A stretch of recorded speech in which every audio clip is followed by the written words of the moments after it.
is me, Saige Carnahan. I'm 6th generation on the oldest ranch in Elbert County and the 3rd oldest family-owned ranch in Colorado, and this is the story of Carnahan Ranches. It all started with Jacob Dietrich. He is my great-great-great-grandfather. He was born on September 13, 1827 in Allstetter, Switzerland, and immigrated to Elbert County in 1862.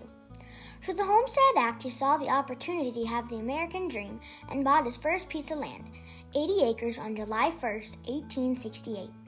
He endured many difficulties when he came to homestead here. He even fought and hid out from the Indians to secure his homestead. There were no fences yet in Elbert County, so he ran his cattle on the open land, wintering in a bijou basin. Over the years, he married and had 4 children. He was able to buy more land as other ranchers moved back east. He built a barn and log cabin. By God's grace, the log cabin is still standing today. By the time he sold the ranch to his son-in-law in 1906, he had accumulated a staggering 2,400 acres. He passed in December of 1910, watching his daughter and son-in-law continue his legacy. Alan Lawrence Carnahan, or Big Al as he was known, came to Colorado from Pennsylvania in 1887, and in 1892 he was granted 160 acres in Phillips County, Colorado, south of modern-day Holyoke. After drought struck the area, he abandoned the property and came to Elbert to find work. Working as a ranch hand, he earned enough money to open a meat and produce market in Elbert with his partner, Mr. Epler. The store was called Epler and Carnahan Meat Market. Alan met and married Wilhelmina, or Minnie, Dietrich in 1898. In 1905, they moved to the ranch, and he started working on the ranch with Jacob. He bought the ranch from Jacob in 1906 with the money he'd saved from his meat market. Alan and Minnie had 6 children: Dewey, Henry, Harold, Pink, George, Alan, and Laverne, or Carney. In May of 1912, Alan dug the ranch's first well. In 1917, the iconic barn was built with wood from the local mill. Story has it that all the wood was traded for with a team of mules. His slogan painted on the side of the barn was "Choice Feeders and Fancy Heifers," which remained a motto for our ranch today. In the 1920s, when the railroad was built, Alan started shipping his cattle on the railroad to the Denver stockyard to sell. He grew corn, which they made into silage, oats, and alfalfa hay.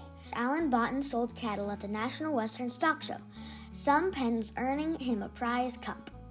Big Al brought shorthorn cattle to Carnahan ranches. He was an adamant supporter of this breed.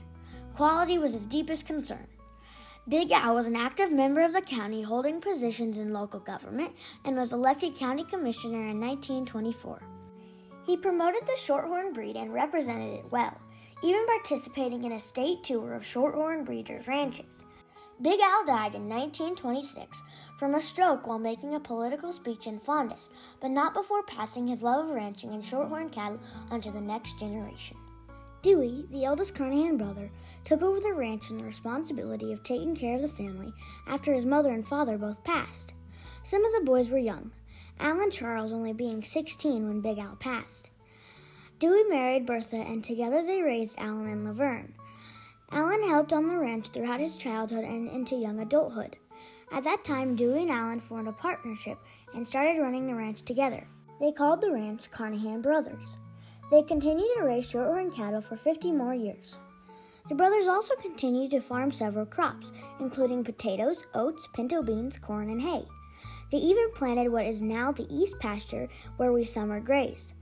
During the Dust Bowl, this field was newly planted and it just about ruined them. Along with the wind, the drought made crops scarce. To keep the cattle fed, they ground up tumbleweeds and soapweeds when they were still green. They chopped them and fed them. Before trucks, trailers, or riding horseback, the brothers would move cattle by foot. They would walk the cattle out to the bijou basin for the winter, picking up the stragglers in the old truck. Times were tough in the 1930s, and the government under Franklin D. Roosevelt created programs to help the economy and combat unemployment. He recruited thousands of unemployed men for a peacetime army. In 1935, Carnahan Ranches became one of the sites for the Civil Conservation Corps camp. It was a soil conservation service project. After the 1935 flood, much of the area was damaged from wind and water erosion. Men ages 18 to 25 were housed in a makeshift village on the ranch, behind the headquarters house to the east, which is still known today as the camp.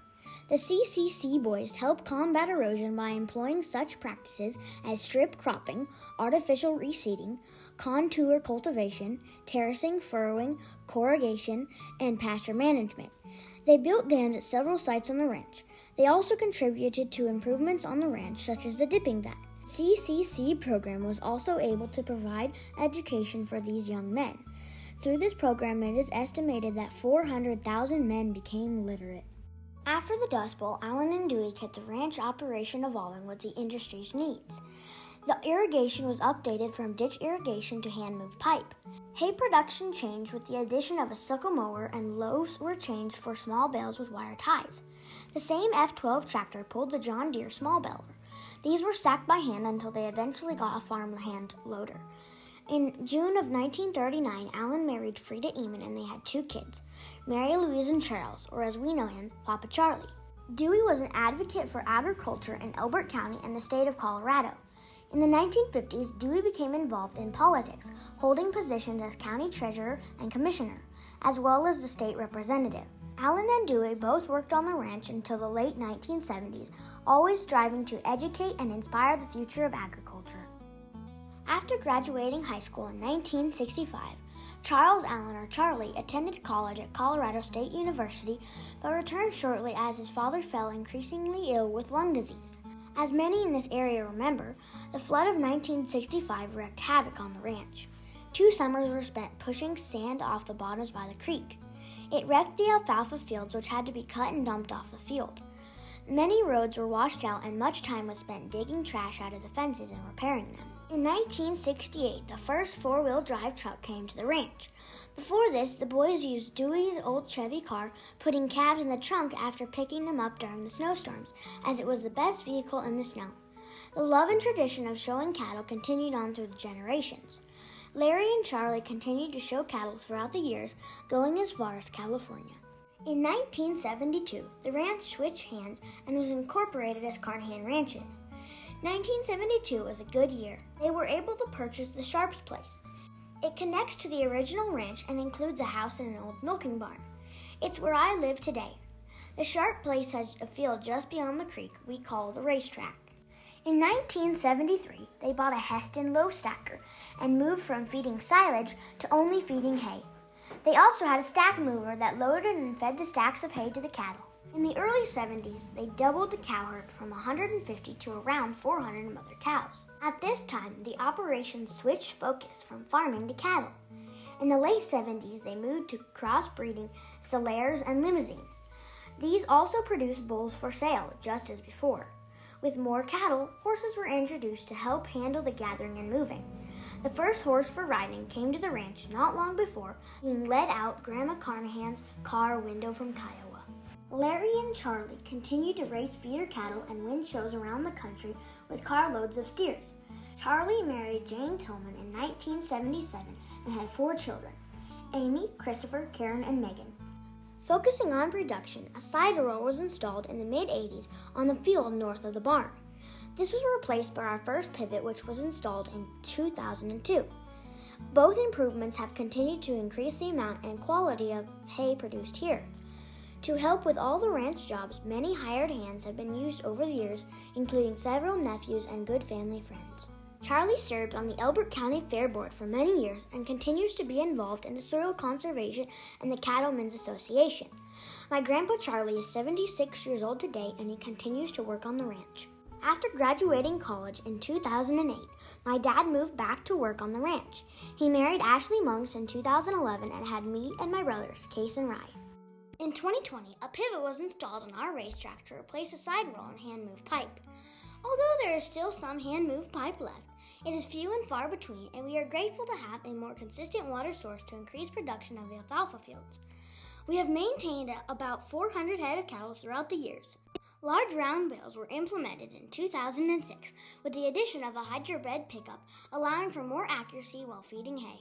Over the years, the demand for different genetics pushed the ranch to change the breeding lines, first to Limousin in the late 1970s and then to Solaires later on in the 1980s. Shorthorns were crossbred with both breeds. The operation shifted away from Shorthorns to mainly limousines, and Angus were introduced at the turn of this century to produce cattle with majority limb-flex genetics. The ranch continues to AI limousine cows for bull production. The shift is headed to Red Angus, and I couldn't be happier with my own heifer, Ginger Ale, who produced her third red calf named Strawberry. My brothers and I are continuing to show cattle at various shows, including the County Fair and the National Western Stock Show, where the ranch has been exhibiting every year since its beginning in 1906. We love all things on the ranch, from farming to gathering cows. In the future, I would like to bring more reproductive services to the ranch, including ultrasounds and embryo transfers. Carnahan Ranches has a long legacy of hard-working ranchers, preparing the next generation for whatever may come. We are blessed to play a small part in feeding the world and preserving the land and this way of life.